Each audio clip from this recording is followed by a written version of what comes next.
So, tama. Dito kasi sa UAE, kung alam ninyo, no, I'm sure alam nyo ito, sa UAE kasi, kukuha ka lang ng visa, pwede ka ng turista.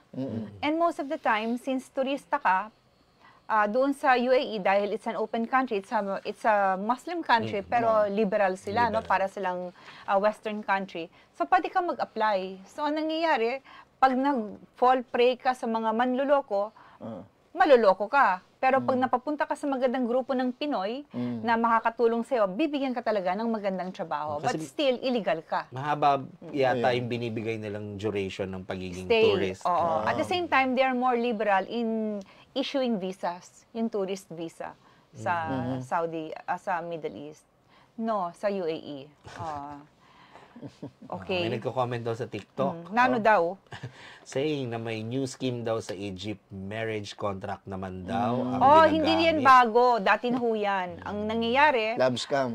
Actually, dito pa lang sa Pilipinas. Kasi sa Pilipinas, ang mga recruitment agencies, hindi pwedeng maging owner ang mga foreigners. At karamihan ng gustong pumasok sa recruitment agency sa Pilipinas ay mga Middle Eastern.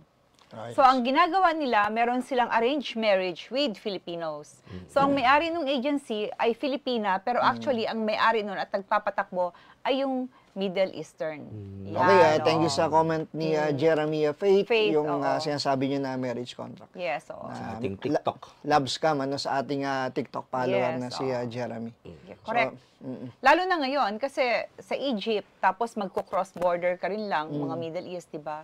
So, pwede kang daling kung saan-saan.